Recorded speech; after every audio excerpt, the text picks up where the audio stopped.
তুমি কি জানো মৃত্যুর আগে আল্লাহর কিছু সংকেত পাঠান, কিন্তু আমরা তা বুঝতে পারি না।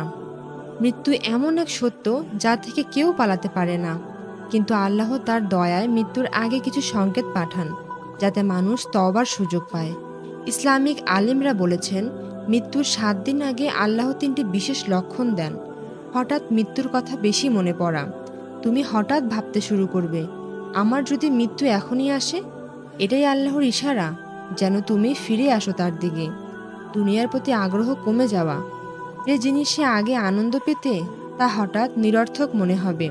এটা আল্লাহর দয়া যাতে তুমি আখিরাতের দিকে মনোযোগ দাও। স্বপ্নে মৃত আত্মীয়দের দেখা, অনেক সময় মৃত প্রিয়জনরা স্বপ্নে আসে। এটা হতে পারে এক সতর্ক বার্তা, তোমারও প্রস্তুত হওয়ার সময় ঘনিয়ে এসেছে।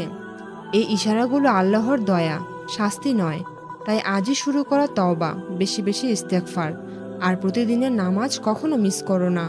ভাই ও বোনেরা, যদি এই কথাগুলো তোমার হৃদয়ে লাগে তবে ভিডিওটিতে লাইক দাও, শেয়ার করো, আর এই চ্যানেলটিতে সাবস্ক্রাইব করো, যাতে আমরা একসাথে আখিরাতের প্রস্তুতি নিতে পারি।